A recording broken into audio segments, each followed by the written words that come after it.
color. When we talk about what's going on out here, and a lot of people want to know how deep is the water, well, you can kind of see how deep it is. And then as far as the limestone goes, if I poke my stick down, see, depending on where I poke, you know, limestone's very sort of jagged. So here, my stick goes down, you know, gosh, maybe 8 inches, 7 inches. But then right here where my foot is, it's right there. So limestone's pretty jagged everywhere. But you notice, I mean, even so, you know, 6, 7 inches or whatever, that's not that much. That's not that deep.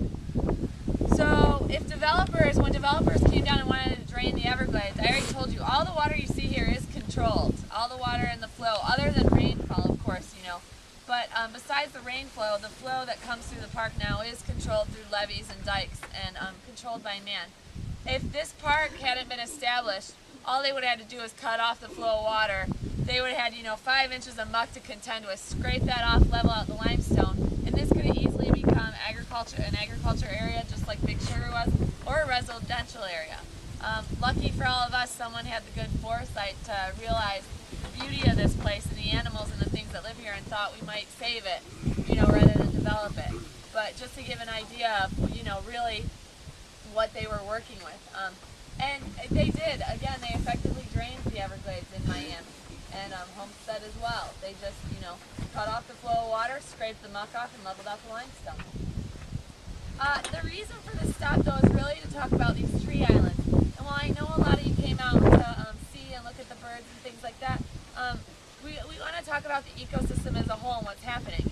Now, I'm going to assume some of you know about trees and things like that. Do you think that 5 or 6 inches of muck is sufficient for a tree to take root and grow?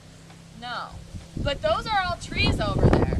Those aren't any kind of special trees that, you know, could survive in 5 inches of muck. So what do you think's happening? If I went and poked my stick over there, what do you think I might find? Raised up? Limestone. Raised up, down? Okay. We got a lot of answers and responses out there. There is more muck. If I go stick my stick out there, it's going to poke down. It's going to go down into the limestone.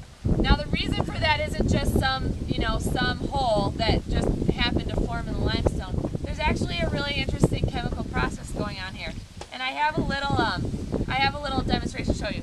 I didn't mean to do this, but there's a piece of limestone right here that if I step up on it, you can see.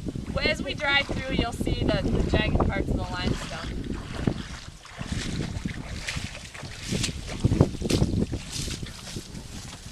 We're going to see. Okay, so if we talk about the chemistry that's going on here, what I'll tell you is limestone is a calcium carbonate. Are there chemists on board, by the way? No. What if we say yes? Well, I like a little backup in case I get this wrong or if I explain it wrong. Okay, so calcium carbonate might be more of an abstract thing, but less abstract is something we probably mostly are familiar with. Yell it out when you know it. Let me know you're awake. Good. Right, sodium bicarbonate, baking soda, yeah, or sodium bicarbonate. So, and then I just told you limestone's a calcium carbonate. So you see the carbonates, the two. For today, this will be our limestone, our baking soda will. There's something else we have here in the system called humic acid. And humic acid is created from decaying and decomposing material, something like leaves and you know, dead brush and things like that. If you're familiar with a compost pit, humic acid is also responsible for some of what happens in your compost pit to break down things. I don't have humic acid on me, but I do have something else that we're familiar with. We cook with this. It's not water. Vinegar. Vinegar, right. Vinegar is an acetic acid. So this will be our humic acid for today.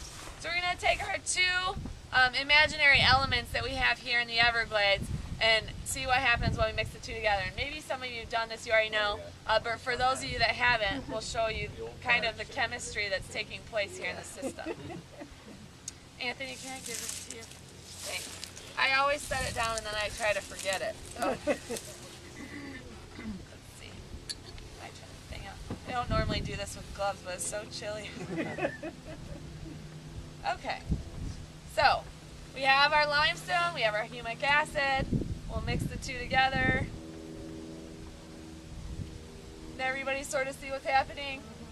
Got a chemical reaction taking place. What's happening here is our humic acid is eating away at our limestone. Okay? Our water, the water here, the fresh water also can eat away at the calcium, at the limestone, at the calcium carbonate. So as the slow-moving river moves along, maybe it wears away and makes a little lip. Let's just, pretend it makes a little lip. The river continues to flow, then debris, it'll carry along dead things, dead pieces of sawgrass or other, leaves and material. That material is going to get caught up on that lip. It's going to continue to decay and decompose on that lip. Now it's going to create humic acid, which is going to further eat away at that limestone and create a little depression. As the river continues to flow, more debris gets caught up in it, and the cycle keeps going, so on and so forth, until you got a pretty sizable depression in that limestone, almost like a bowl. So yeah, if I took my stick over there and poked down, it's going to go down. It might go down 1 to 2 feet down lower into the ground because of that humic acid. The river continues to flow. The depression, just like a cereal bowl, will fill up and almost overflow with soil and other material, so that eventually as seeds come by and get stuck in that soil, they're able to take root. Now, what we call that is a wet tree island. And the reason why is because even though the water levels are getting low here, and in fact in a month or so all of this water is going to be dried out, it's going to take a lot longer for the water in our little bowl over there to dry out, right? I mean, we all get how that works. So these are wet tree islands. And the unique thing about wet tree islands is the type of trees that grow on them like their roots to be wet. They don't mind that at all. In fact, that's how they survive. And we have 3 different kinds of wet tree islands. We have bay heads, willow heads, and cypress heads, named after bay trees, willow trees, and cypress trees. And the way that you can identify which is based on which one of those 3 trees dominates the tree island. Looking out at this tree island, if you know trees at all, you're going to look out there and see that this tree island is actually dominated by cocoa plum. That is not one of the 3 choices of our wet tree islands. So what I can tell you is, of the 3 trees that I just named for you, the next one that dominates that would be the bayhead. And here in Everglades, we have sweet bay magnolia, and we also have red bay. Some of you may cook.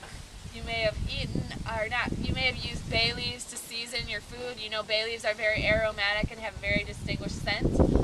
These are relatives of those same leaves we cook with, though they're not the same thing, so please don't go around collecting them, because in addition to being a federal offense, it's not going to taste very good. But if you were to crush the leaves on these trees, they also have a very nice fragrant smell to them. We have a couple more tree islands on the other side I'll talk about, and then we'll continue on.